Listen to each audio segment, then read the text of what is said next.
Morning class. हम लोग कर रहे हैं कोऑर्डिनेशन कंपाउंड।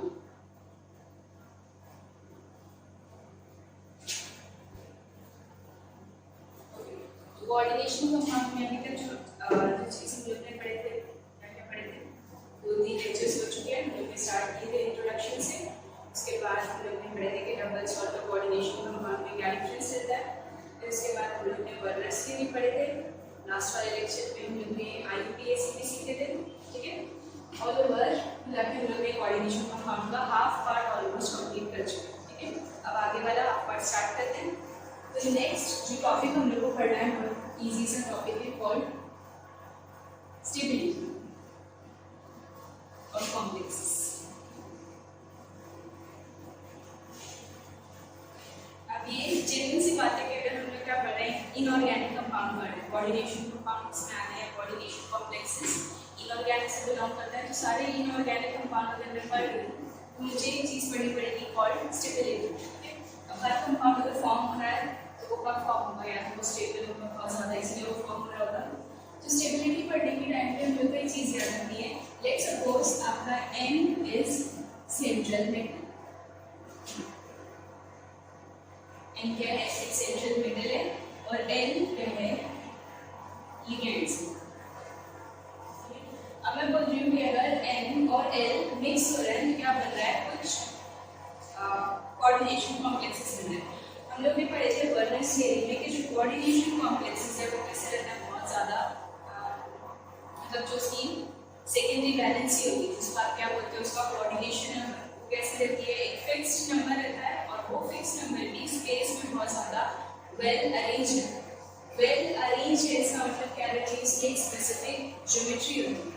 वो फाइंड करने के लिए लेट्स सपोज M और L कंबाइन होगी तो एक ML कॉम्प्लेक्स बनेगा। अब ये ML कॉम्प्लेक्स में L कितनी बार सेंट्रल मेटल को अटैच हो रहा है उसके बेसिस पे हम लोग कॉम्प्लेक्सेस को डिवाइड करेंगे। मतलब कॉम्प्लेक्सेस बन सकते हैं ML4, ML5, ML6 and ML7, ठीक है। ML4, ML5, ML6 and ML7 ये सारे आपके कॉम्प्लेक्सेस बन सकते हैं।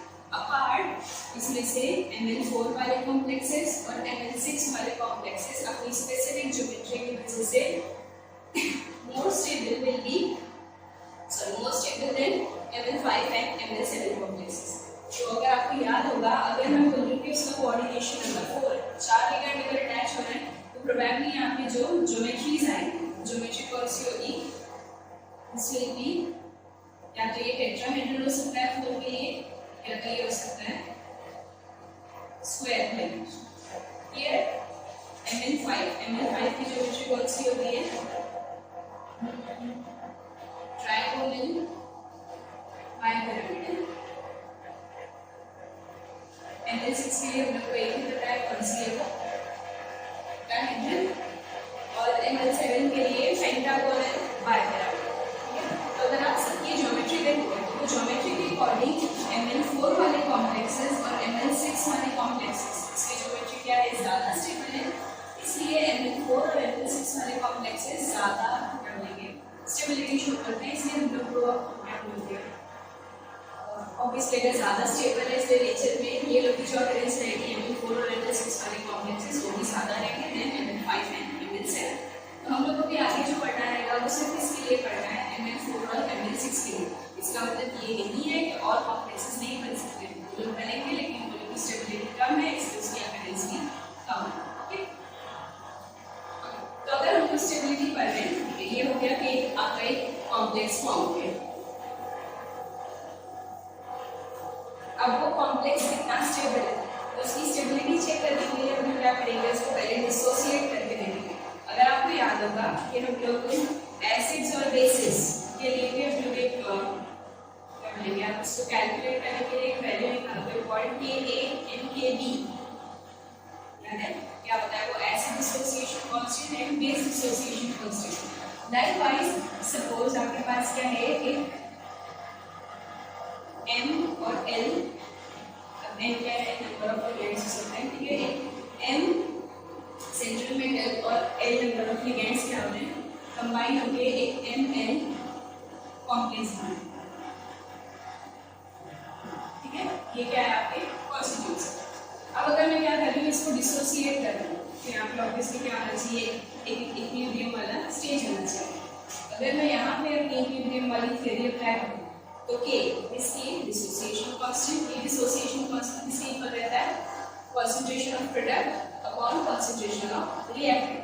तो आपका प्रोडक्ट क्या है, NLN divided by reactant N और L रेज़ टू N। अब ये रेज़ क्यों गया, हम लोग को मालूम है कि जो भी क्या रहती है उसकी स्टोइकियोमेट्री रहती है वो कहाँ जाती है, उसके हेड पे जाती है। तो ये आ गया आपकी वैल्यू ऑफ के, ठीक है, where k is dissociation constant, ठीक है, डिसोसिएशन कांस्टेंट ऑफ कॉम्प्लेक्सेस। अब आपको क्या करना है, ये k की वैल्यू कैलकुलेट करनी है। कैसे कैलकुलेट करेंगे, आपके पास इसका कॉन्सेंट्रेशन है, इसका कॉन्सेंट्रेशन है, इसका कॉन्सेंट्रेशन है, मतलब अलग अलग कॉन्सेंट्रेशन पे क्या करेंगे, k की वैल्यू कैलकुलेट कर सकते हैं।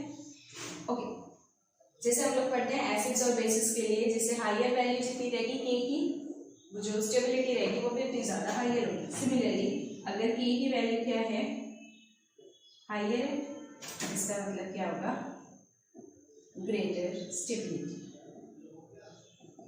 ठीक है। तो आपको क्या करनी थी, स्टेबिलिटी चेक करनी थी। हम लोग स्टेबिलिटी चेक करने के लिए क्या करेंगे, अब हम लोग एक जो भी आपका कंपाउंड रहेगा उसको आपको क्या करना है, डिसोसिएट करके देखना है या उसका इक्विलिब्रियम वाला स्टेज देखना है। वो इक्विलिब्रियम कॉन्सेंट्रेशन आप क्या करोगे, पुट करोगे इक्वेशन में और वैल्यू निकालोगे के की। अगर आपको क्या दिए हुए हैं, 2-3 टाइप के कॉम्प्लेक्सेस दिए हुए हैं, तो वो कॉम्प्लेक्स इसकी के वैल्यू हायर होगी, उसकी स्टेबिलिटी भी हायर होगी या ग्रेटर। ओके, तो ये हो गया ऑल अबाउट स्टेबिलिटी। अगर आपको क्या करना है, इन केस आपको चेक करना है, तो आप यहाँ पे क्या कर सकते हो, कोई भी इक्वेशन लिख सकते हो। लेट सपोज मैं लिख लूँ Fe plus 5CO gives FeCO5।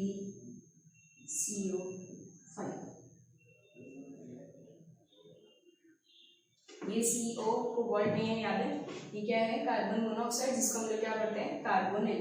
तो Fe क्या कर रहा है, 5 मॉलिक्यूल्स ऑफ CO से रिएक्ट करके एक कॉम्प्लेक्स बना रहा है FeCO5, पेंटा कार्बोनिल आयरन, ठीक है।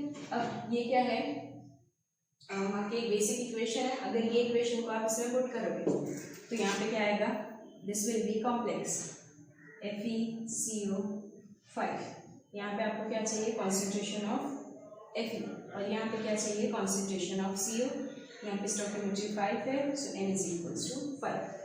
सिंपल है, आप सबके इक्विलिब्रियम कॉन्सेंट्रेशन कैलकुलेट करके यहाँ पे पुट कर सकते हो, और उसके बाद आप क्या करोगे, k की वैल्यू फाइंड करोगे। अगर k की वैल्यू अगर आप क्या कर रहे हो, कंपेयर कर रहे हो स्टेबिलिटी को, तो जितनी ज़्यादा हायर होगी वैल्यू ऑफ k, स्टेबिलिटी भी उतनी ज़्यादा ग्रेटर। ओके, तो ये सिंपल सा मेथड था स्टेबिलिटी चेक करने का। अब कौन कौन से फैक्टर्स हैं जो स्टेबिलिटी को अफेक्ट करते हैं। The next topic is factors affecting stability.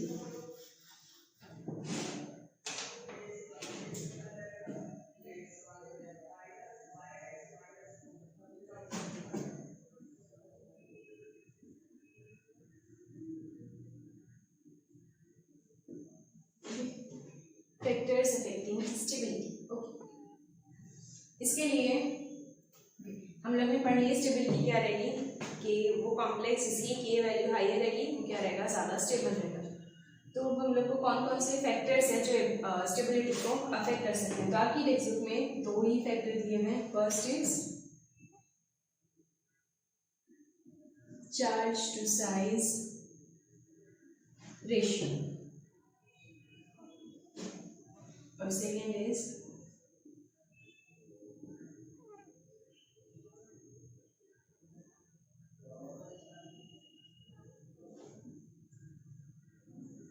Basic nature of ligand, ठीक है।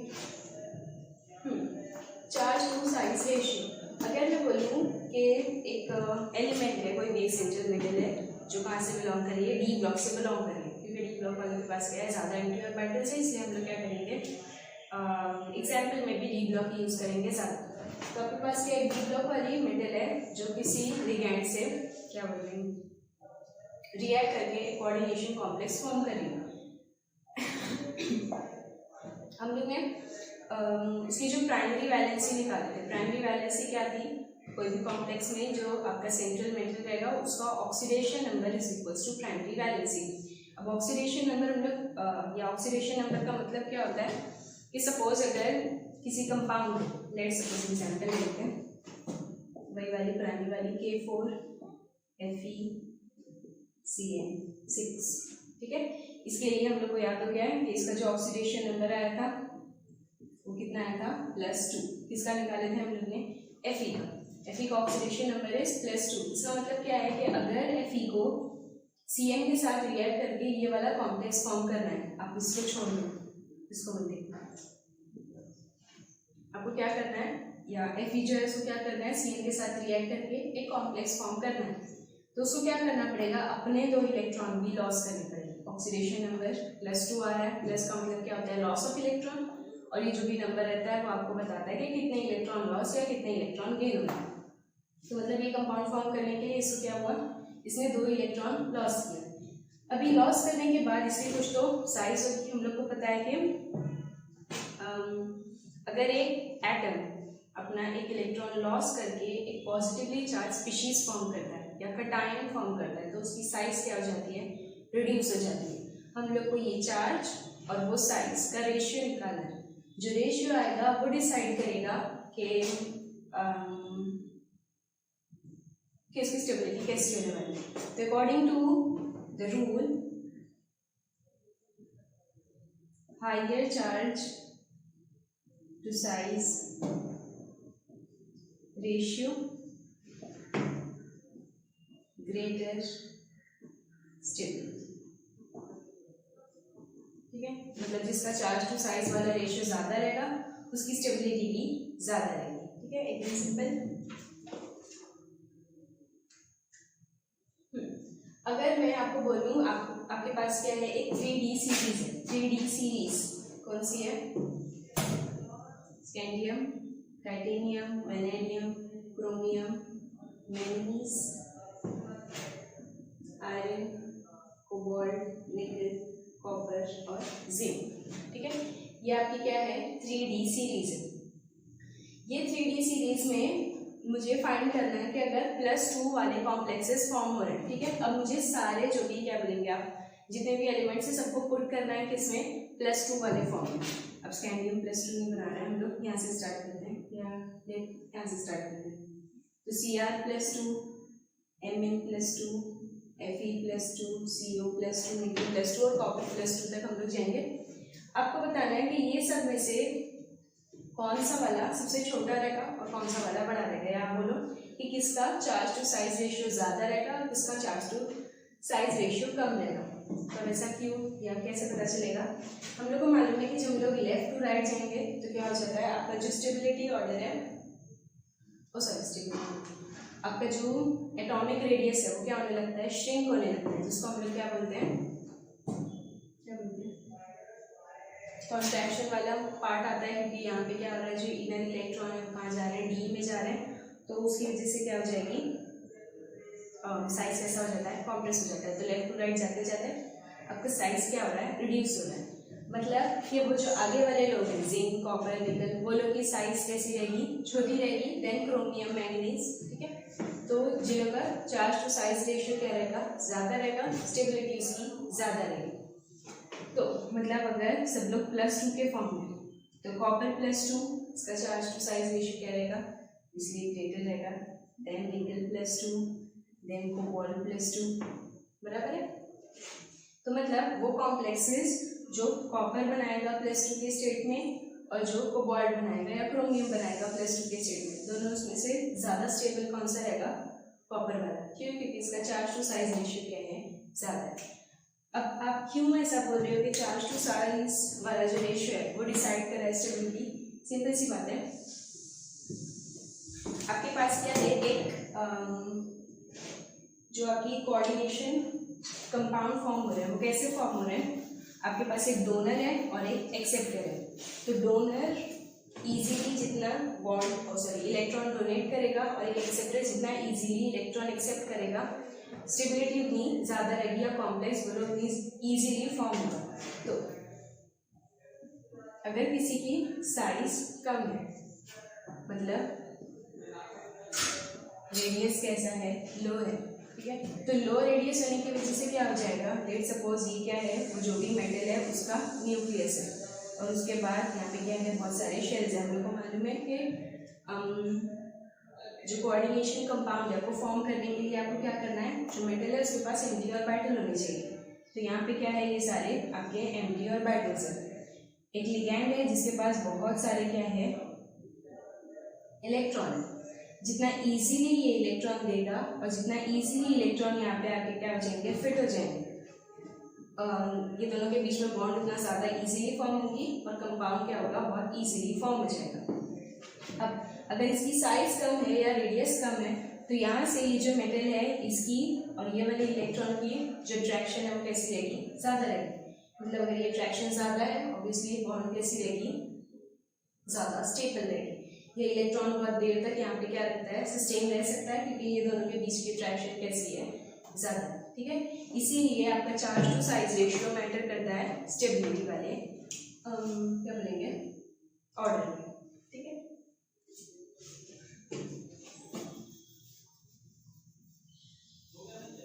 ओके, ये तो एक वाला हो गया, फर्स्ट वाला case.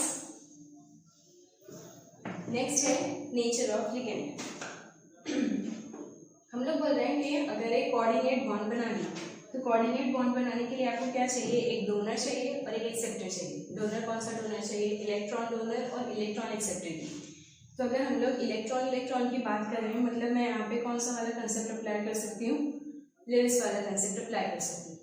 According to Lewis what are acids and bases, Lewis acids क्या होते हैं, इलेक्ट्रॉन के एक्सेप्टर होते हैं, ई और A, E for electron, A for acceptor, बराबर है। वाइल लेविस बेसिस क्या होते हैं, ऑब्वियसली अगर ये एक्सेप्ट कर रहा है तो ये क्या होना चाहिए, इलेक्ट्रॉन डोनर होना चाहिए, ठीक है। ये हो गया लेविस वाला कंसेप्ट। ये लेविस वाले कंसेप्ट को अगर मैं अपने कोऑर्डिनेशन वाले कॉम्प्लेक्स पर अप्लाई करूँ तो इलेक्ट्रॉन एक्सेप्टर एक्चुअल में कौन है, यहाँ पे मेटल है, और इलेक्ट्रॉन डोनर कौन है, लिगैंड। मतलब ये जो क्या बोलेंगे आपका कोऑर्डिनेट बॉन्ड है, इसको हम लोग रिलेट कर सकते हैं लेविस एसिड और लेविस बेस के ऊपर, ठीक है। मतलब एक लेविस एसिड और एक लेविस बेस रिएक्ट कर रहे हैं तो एक कंपाउंड फॉर्म हो रहा है, ठीक है। अब अगर यहाँ पे अप्लाई हो रहा है तो उसके अकॉर्डिंग देखो, लिगैंड किसमें आया, लेविस बेसिस में आया, और लेविस बेसिस क्या है, इलेक्ट्रॉन डोनर है। बेसिसिटी अगर मुझे पढ़नी है या बेसिक नेचर पढ़ना है लिगैंड का, लिगैंड जितना इजीली इलेक्ट्रॉन डोनेट करेगा बॉन्ड क्या होगी, इतनी ज़्यादा इजीली फॉर्म होगी और कंपाउंड उतना ज़्यादा क्या बोलेंगे आप, स्टेबल होगा। मतलब जो आपका लिगैंड है उसको क्या करना चाहिए, इजीली इलेक्ट्रॉन डोनेट करना चाहिए, ठीक है। अगर वो क्या कर रहा है, ज़्यादा इजीली इलेक्ट्रॉन डोनेट कर रहा है, मतलब वो क्या है, बेटर लेविस बेस है। बेटर लेविस बेस है मतलब उसकी बेसिसिटी कैसी है, बेसिसिटी हाई है। बेसिसिटी हाई है मतलब उसकी स्टेबिलिटी कैसी है, ओके। तो आपको क्या मिला, लिगैंड है आपके पास, ये लिगैंड जितना इजीली इलेक्ट्रॉन डोनेट करेगा वो क्या रहेगा, उतना ज़्यादा अच्छा लेविस बेस रहेगा, और लेविस बेस ज़्यादा अच्छा है मतलब उसकी बेसिसिटी हाई है। हाई बेसिसिटी की वजह से उसकी स्टेबिलिटी भी हाई है। सिंपल था। हम लोग बोल रहे हैं कि कोऑर्डिनेट बॉन्ड किसके बीच में बन रही है, मेटल के और लिगैंड के बीच में। तो इसमें जो फैक्टर्स है वो भी फैक्टर्स भी किसके ऊपर डिपेंड कर रहे हैं, लिगैंड और मेटल पे। फर्स्ट वाला जो फैक्टर पढ़े हम लोग ने वो क्या था, चार्ज टू साइज रेशियो। तो ये चार्ज टू साइज रेशियो किससे रिलेटेड था, तो ये रिलेटेड था मेटल से, और दूसरा वाला जो है वो किससे रिलेटेड है, लिगैंड से। तो मेटल को क्या होना चाहिए, ज़्यादा इजीली इलेक्ट्रॉन एक्सेप्ट करना चाहिए। ज़्यादा इजीली इलेक्ट्रॉन एक्सेप्ट करने के लिए उसका charge to size ratio higher होना चाहिए, और लिगैंड को ज़्यादा इजीली इलेक्ट्रॉन डोनेट करना चाहिए। ज़्यादा इजीली इलेक्ट्रॉन डोनेट करना चाहिए मतलब उसकी बेसिसिटी हायर होनी चाहिए। ठीक है, तो ये हो गया ऑल अबाउट स्टेबिलिटी और उसके फैक्टर्स। सिंपल है। मूव ऑन करते हैं नेक्स्ट वाले टॉपिक पे।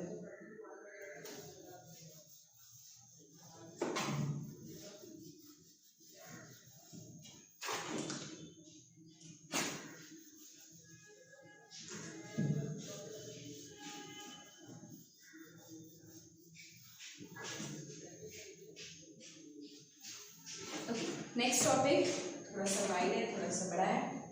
ये हम लोग इसके पहले भी पढ़ चुके हैं।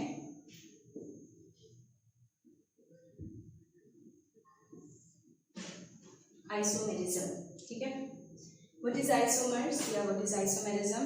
वो फिनोमेना जिसमें एक कंपाउंड जिसके क्या रहेंगे एक से ज़्यादा स्टेट होते हैं, एक से ज़्यादा आप बोल सकते हो फॉर्म्स होते हैं, उसको आप क्या बोलते हो, आइसोमर, और वो फिनोमेना को बोलते हो आइसोमेरिज्म। या आप जो कॉमन डेफिनेशन पढ़ते हैं कि जिसमें मॉलिक्यूल का फॉर्मूला क्या रहेगा, सेम रहेगा, लेकिन उसका स्ट्रक्चर क्या हो सकता है, डिफरेंट हो सकता है। ओके, तो आइसोमेरिज्म के बेसिकली क्या है, दो टाइप है। एक है स्टीरियो आइसोमर्स, ये स्टीरियो आइसोमेरिज्म, और दूसरा वाला स्ट्रक्चरल।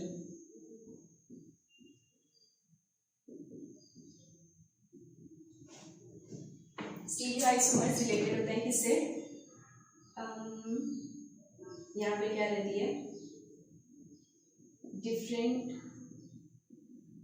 Special arrangement. बराबर, स्पेशल अरेंजमेंट का क्या मतलब है कि यहाँ पे अगर आप वो मॉलिक्यूल को 3D में प्लेस करोगे तो उसका जो 3D स्ट्रक्चर है वो क्या आएगा, डिफरेंट हो जाएगा। ठीक है, तो यहाँ पे क्या रहेगी, डिफरेंट स्पेशल अरेंजमेंट, भाई यहाँ पे क्या रहेगी, different position of certain groups. कुछ ग्रुप्स है जो क्या रहेंगे, अलग अलग जगह पे अटैच होंगे। तो ये क्या है, स्ट्रक्चरल आइसोमर्स और स्टीरियो आइसोमर्स। अगर आपको याद होगा तो हम लोग ने स्टीरियो आइसोमर्स के और दो टाइप पढ़े थे। कौन सा था, एक ज्योमेट्रिकल और एक ऑप्टिकल। ठीक है, geometry related to geometry, optical related to light. ये किससे रिलेटेड है, उसकी ज्योमेट्री। ठीक है, और ये किससे रिलेटेड है, उससे लाइट वाले फिनोमेना से रिलेटेड। स्ट्रक्चर के बहुत सारे टाइप रहते हैं। इस वाले क्या बोलते हैं, मतलब जो हम लोग करंट टॉपिक पढ़ रहे हैं या जो करंट जो चैप्टर पढ़ रहे हैं उसके लिए आपको स्ट्रक्चरल आइसोमर्स के 4 टाइप दिए हुए हैं, लिंकेज, हाइड्रेट, आयोनाइजेशन, और लास्ट वाला क्या था,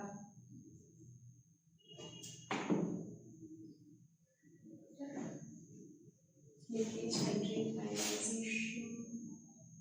और कोऑर्डिनेशन। ठीक है, हम लोग एक एक करके सारे टाइप्स पढ़ लेंगे और सबकी एक एग्जाम्पल भी सॉल्व कर लेंगे, तो आपको ज़्यादा इजीली या ज़्यादा बेटर क्या हो जाएगा, आइडिया हो जाएगा कि ये आइसोमेरिज्म क्या है। तो सबसे पहले हम लोग को पता है आइसोमेरिज्म किसको बोलते हैं, वो फिनोमेना जिसमें मॉलिक्यूल का मॉलिक्यूलर फॉर्मूला क्या है, सेम है, लेकिन उसका जो स्ट्रक्चरल फॉर्मूला है वो डिफरेंट है। ठीक है, ओके, अभी वो आइसोमर्स को हम लोग क्या करें, 2 पार्ट में डिवाइड कर रहे हैं। एक क्या है, स्टीरियो आइसोमर्स है और एक स्ट्रक्चरल आइसोमर है। स्ट्रक्चरल आइसोमर में एक्चुअल में पोजीशन क्या हो जाती है, डिफर हो जाती है, लेकिन यहाँ पे एक ही पोजीशन पे डिफरेंट अरेंजमेंट की वजह से, डिफरेंट 3D अरेंजमेंट या स्पेशल अरेंजमेंट की वजह से जो क्या बोलेंगे आइसोमेरिज्म वाला फिनोमेना है वो क्या बोलेंगे, ठीक है, डिफरेंट स्पेशल अरेंजमेंट की वजह से ये लोग ऑर्डर में आते हैं। फिर ये स्टीरियो आइसोमर्स को हम लोग ने डिवाइड किए किसमें, 2 पार्ट में, ज्योमेट्रिकल आइसोमर और ऑप्टिकल आइसोमर। तो स्ट्रक्चरल आइसोमर्स के बहुत सारे टाइप है। ये वाले टॉपिक में हम लोग को ये 4 टाइप पढ़ने हैं, लिंकेज, हाइड्रेट, आयनाइजेशन और कोऑर्डिनेशन। स्टार्ट करते हैं, पहले किससे स्टार्ट करते हैं? जो कम है उससे स्टार्ट कर लेते हैं, फिर ज़्यादा वाले पे जाते हैं।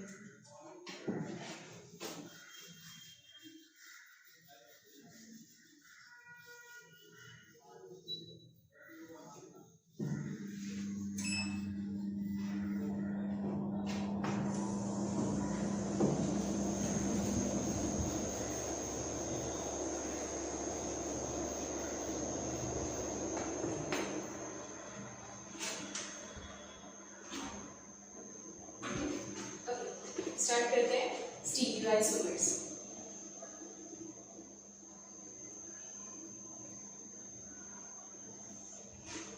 ठीक है, स्टीरियोआइसोमर्स क्या कहते हैं?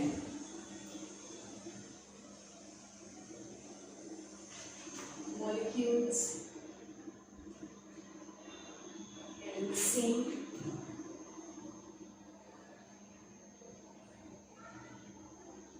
molecular formula but differing in spatial arrangement। ठीक है, ये हो गया स्टीरियोआइसोमर की डेफिनेशन। अब स्टीरियोआइसोमर्स के अंडर की हम लोग ने पढ़े, आपके पास क्या है? दो टाइप है, दो क्लासिफिकेशन है।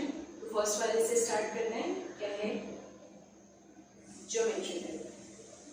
अच्छा, अभी हम लोग ने पढ़े कि आपके जो कॉम्प्लेक्सेस है, अगर आप क्या करते हो, एक मेटल और एक लिगैंड को कंबाइन करते हो तो n नंबर ऑफ, मतलब क्या बोलेंगे कि n number of ligand attach हो सकता है। वो n कितना हो सकता है? Ml4 हो सकता है, 5 हो सकता है, 6 हो सकता है या 7 हो सकता है। अपार्ट हम लोग ने और पढ़े थे, उसमें से Ml4 और Ml6 वाले कॉम्प्लेक्सेस क्या है, ज़्यादा स्टेबिलिटी शो करते हैं अपनी ज्योमेट्री की वजह से। ठीक है, तो हम लोग को भी जितने भी कॉम्प्लेक्सेस पढ़ने हैं वो सिर्फ Ml4 और Ml6 के लिए पढ़ने हैं। Ml6 के लिए तो एक ही ज्योमेट्री पॉसिबल है, कौन सी वाली? ऑक्टाहेड्रल। ठीक है, ऑक्टाहेड्रल वाली पॉसिबल है, इसमें एक ही है। लेकिन Ml4 में आपके पास क्या है? दो टाइप आती है। कौन कौन सी आती है? एक आती है स्क्वायर प्लेनर और एक आती है टेट्राहेड्रल। आपको याद है स्क्वायर प्लेनर और टेट्राहेड्रल किसको बोलते हैं? टेट्राहेड्रल तो ये वाला क्या करें,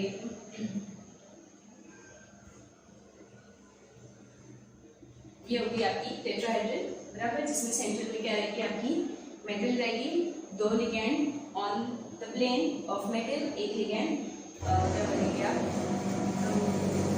फ्रंट वाले प्लेन में और एक बैक साइड। ठीक है, ये हो गया टेट्राहेड्रल। और स्क्वायर प्लेनर कैसा रहता है? पूरा molecule on the same plane रहेगा, चारों लिगैंड का रहेंगे same plane as that of central metal. ठीक है, और ऑक्टाहेड्रल वाले कैसे रहते हैं? कैसा आएगा? ठीक है, एक अबव द प्लेन और एक बिलो द प्लेन। ठीक है, तो ये हो गया आपके। अभी इसमें से आपको जो क्या बोलेंगे आइसोमेरिज्म पढ़ना है। Ml6 के लिए तो आपके पास एक ही केस है, सिर्फ ऑक्टाहेड्रल के लिए पढ़ेंगे। लेकिन Ml4 में आपके पास मतलब दो केसेस है, लेकिन आपको जो दिया हुआ है वो सिर्फ कौन सा दिया हुआ है? Square planar. अब वो क्यों टेट्राहेड्रल नहीं है, तो हम लोग जैसे जैसे आगे बढ़ते जाते हैं तो वो आपको समझ में आएगा कि क्यों टेट्राहेड्रल नहीं दिया हुआ है।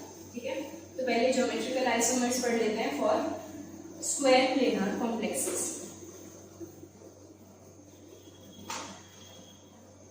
मतलब आपको Ml6 के लिए एक ही पढ़ना है, लेकिन Ml4 में आपके पास क्या हो सकते थे? दो टाइप हो सकते थे, लेकिन दो में से आपको सिर्फ एक ही दिया हुआ है, दूसरा वाला नहीं दिया। तो for Ml4 square planar complexes, तो अगर आपने पढ़े कि आपके पास क्या है? Ml4 के स्क्वायर प्लेनर वाला कॉम्प्लेक्स है। अब ये स्क्वायर प्लेनर कॉम्प्लेक्सेस क्या शो करेंगे?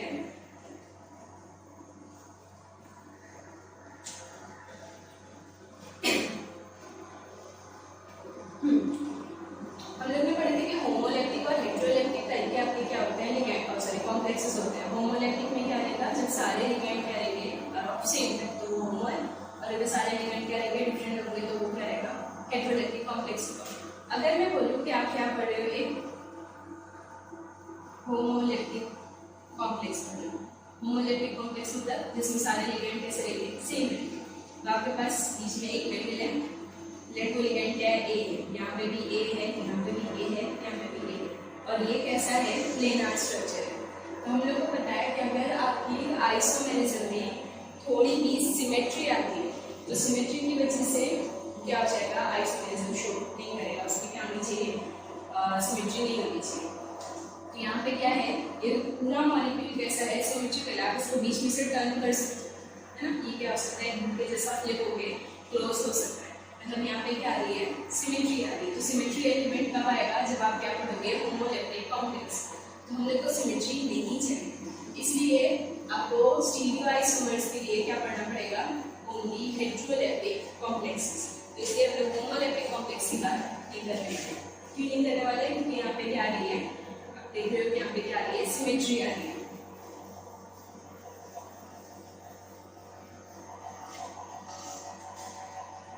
ओके, तो लोग पढ़ेंगे ओनली फॉर हेटेरोलेप्टिक कॉम्प्लेक्सेस। ठीक है, अब हेटेरोलेप्टिक मतलब सारे एलिमेंट्स किस होने चाहिए, अलग अलग होने चाहिए, या एटलीस्ट आपके पास दो टाइप के एलिमेंट होने चाहिए। तो हम लोग स्क्वायर प्लेनार के लिए पढ़ रहे हैं। अब वो टेट्राहेड्रल के लिए क्यों ट्रीट कर रहे हैं, क्योंकि हम लोग को अभी तक ऐसा कोई टेट्रा, अभी देखो अगर आप टेट्राहेड्रल वाला देखोगे तो टेट्राहेड्रल कैसा रहता है, वो पिरामिड जैसा है, बराबर है, पिरामिड जैसा है, 1 2 3 4 की क्या हो जाएंगे, लिगेंड्स हो जाएंगे और बीच में मेटल है। तो यहाँ पे कहीं पे भी सिमेट्री वाला एलिमेंट नहीं है, आप इसको कहीं से भी दो साइड में ऐसा क्लोज नहीं कर सकते जैसे आप स्क्वायर प्लेनार को कर रहे हैं, मतलब वहाँ पे सिमेट्री तो नहीं आ रही है। तो वहाँ पे क्या होना चाहिए, वो लोग को जो ज्योमेट्रिकल या ऑप्टिकल आइसोमेरिज्म है वो शो करना चाहिए। लेकिन प्रॉब्लम ये है कि अभी तक हम लोग को ऐसा कोई कॉम्प्लेक्स मिला ही नहीं है जो क्या करता है, ज्योमेट्रिकल या ऑप्टिकल आइसोमेरिज्म शो करता है, जिसका स्ट्रक्चर कैसा है, टेट्राहेड्रल जैसा। मतलब थियरी ये बोल रही है कि इन केस फ्यूचर में कोई अगर ऐसा हम लोग को टेट्राहेड्रल वाला कंपाउंड मिला, ठीक है, तो वो क्या होगा, वो ज्योमेट्रिकल आइसोमेरिज्म शो करेगा। लेकिन फिलहाल हम लोग क्यों नहीं पढ़ रहे हैं, क्योंकि अपने पास अभी तक ऐसा कोई कॉम्प्लेक्स आया ही नहीं। तो थियरी बोल रही है कि होगा, लेकिन अभी वो आना कम, ठीक है। तो इसलिए हम लोग सिर्फ किसके लिए पढ़ रहे हैं, स्क्वायर प्लेनार, कि ये वाले जो एग्जाम्पल्स है वो अभी अपने पास है, अपने पास है। हेटेरोलेप्टिक कॉम्प्लेक्सेस में हम लोग पढ़ रहे हैं कौन सा हो सकता है, Na2B2। देन A और B क्या है, आपके लिगेंड्स हैं, मोनोहेड्रेट लिगेंड है, A और B दो अलग टाइप के, तो 4 होने चाहिए ना, तो मिला के 2 और 2 हो गए 4। मतलब अगर ऐसा कोई कॉम्प्लेक्स होगा तो क्या करेगा, ज्योमेट्रिकल आइसोमेरिज्म शो करेगा। लाइकवाइज Na2BC, ABC 3 टाइप के आपके पास क्या है, लिगेंड, जिसमें से एक दोबारा रीड कर रहा है और कैसे, ये लोग कैसे। अगर मुझे एग्जाम्पल पढ़ लिया तो मतलब सिर्फ ये वाले कॉम्प्लेक्सेस ही क्या शो करेंगे, आपकी ज्योमेट्रिकल आइसोमेरिज्म शो करेंगे। इसकी एग्जाम्पल पढ़ लेते हैं। लेट आपके पास एग्जाम्पल है PgNH3 2Cl2, ठीक है। यहाँ पर आपकी सेंट्रल मेटल क्या है, प्लैटिनम है। आपके पास A और B, लेट A क्या है, NH3 है, और B क्या है, Cl। आपके पास दो टाइप के लिगेंड्स, आप इसको क्या करना है, आपको इसका स्ट्रक्चर फॉर्म करना है।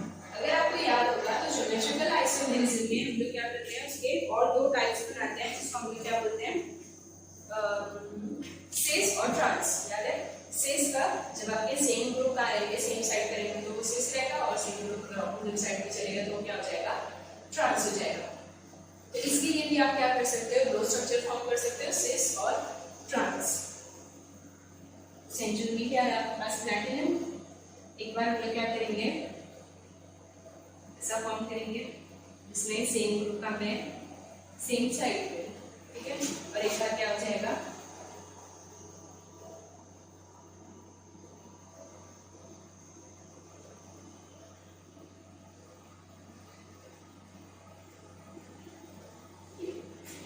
देखिए आप बता सकते हो ये वाला कौन सा फॉर्म है, दिस इज सिस, और ये वाला फॉर्म है ट्रांस।